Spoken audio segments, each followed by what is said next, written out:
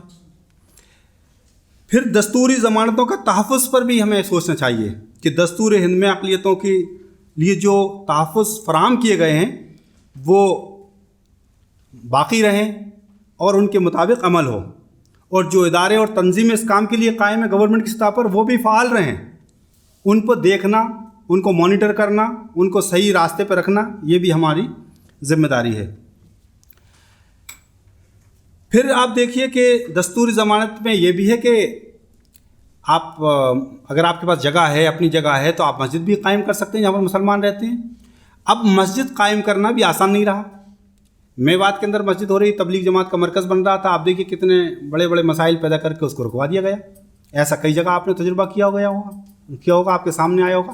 بعض جگہ مسجد بن رہی ہے مدرسوں کے نام سے، کہ مدرسہ بنا رہے ہیں، بعد میں اس کو مسجد میں منتقل کرتے ہیں. تو یعنی ایک حساب سے دیکھا جائے تو ہم ڈر کر یہ کام کر رہے ہیں نا، کہ ہمیں بنانا مسجد ہے اور کہہ رہے ہیں مدرسہ بنا رہے ہیں. تو اس کا مطلب تو فریڈم نہیں ہے نا، پھر تو آزادی کہاں ہے؟ آزادی ہوتی تو ہم تو مسجد کے نام سے ہی مسجد بناتے نا. تو یہ بھی قابل غور ہے یہ بات. پھر آپ دیکھیے کہ بابری مسجد کی شہادت ہوئی، مسلمانوں نے یہ سمجھا کہ اب ٹھیک ہے، صبر کر لیا. ہر تنظیم نے، پرسنل لا بورڈ نے، تمام تنظیموں نے سمجھایا مسلمانوں کو صبر کرو، بہرحال اب جو کچھ بھی فیصلہ آ گیا اس کے مطابق. لیکن آپ دیکھیے ایک بار پہ صبر کیا، کاشی، متھرا اور مختلف دوسرا ایک مسئلہ کھڑا ہو گیا فوراً. تو یہ مسائل ہیں جن پر نظر رکھنے کی ضرورت ہے. ایک دو نہیں ہے، کئی چیزیں ہیں، اور ان پر بالکل آنکھ کان ہر وقت کھلے رکھنے کی ضرورت ہے.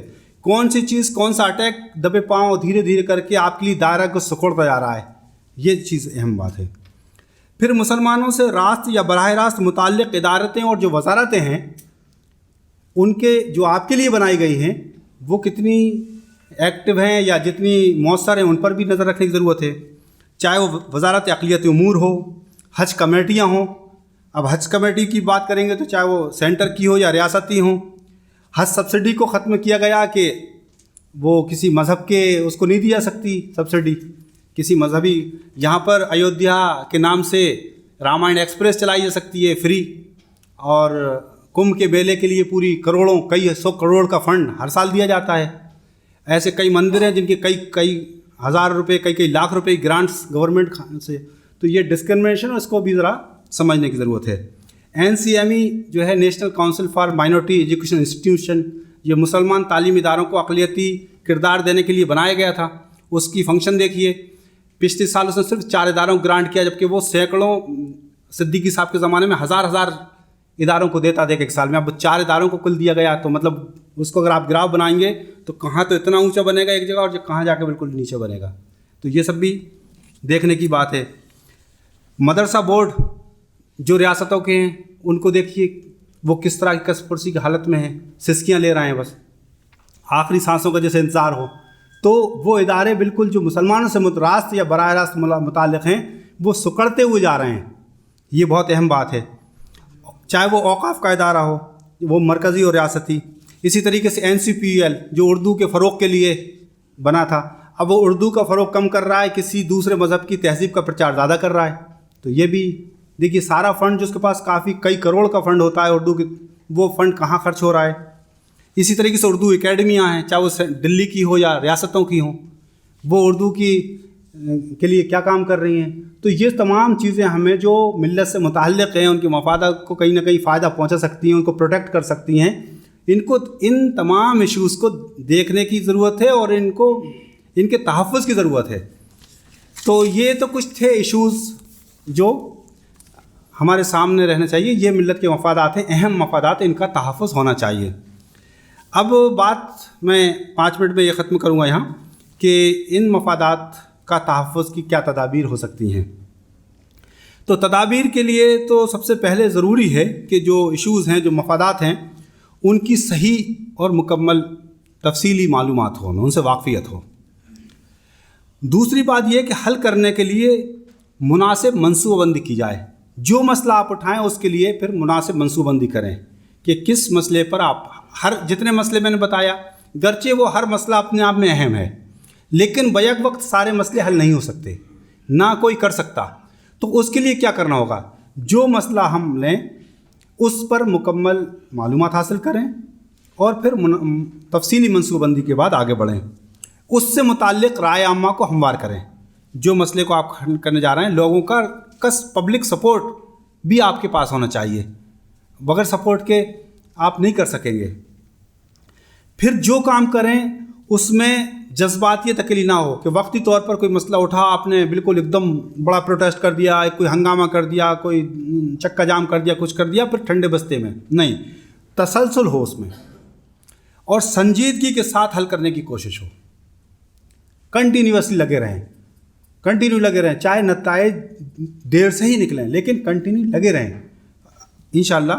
اس کے لیے ایڈوکیسی کریں، لابنگ کریں، لوگوں سے ملیں جلیں، بتائیں کہ وہ جو آپ ایشو اٹھا رہے ہیں اس کی کیا اہمیت ہے، وہ کیوں ہونا چاہیے. یہ تمام چیزیں. اگر قانونی چارہ جوئی کی ضرورت پڑے تو کورٹ جائیں، لوکل کورٹ جائیں، ہائی کورٹ جائیں، سپریم کورٹ جائیں، جہاں سے وہ مسئلہ جو بھی کا متعلق مسئلہ ہے اس کے متعلق مشترکہ کہیں انفرادی طور پر ہو سکتا ہے، کوئی ایک جماعت کر سکتی ہے. کچھ کام ایسے ہوں گے کہ مشترکہ فورمز، یعنی مسلم پرسنل لا بورڈ ہے یا یہ آل انڈیا مسلم مجلس مشاورت، اس طرح کے، یا اسٹیٹس میں بھی ایسے فورمز بنے ہیں، ان کے ذریعے سے کرانی. پھر اس کے بعد کبھی کبھی مسئلہ ہمارا یہاں بگڑتا ہے کہ ہم یہ سمجھتے ہیں کہ وہ تو اس کا تعلق فلاں مکتب فکر یا مسلک سے ہے، تو وہاں جا کے معاملہ خراب ہو جاتا ہے. مثلاً 3 طلاق کے ایشو میں بھی بعض لوگ کہہ رہے تھے کہ ہمارے مسلک میں تو 3 طلاق ہی نہیں ہے، تو یہاں گڑبڑ ہو جاتا ہے معاملہ. تو مسلک اور مکتب فکر پر ملی مفاد کو ترجیح دیجیے. تو یہ ایک بہت اہم بات ہے.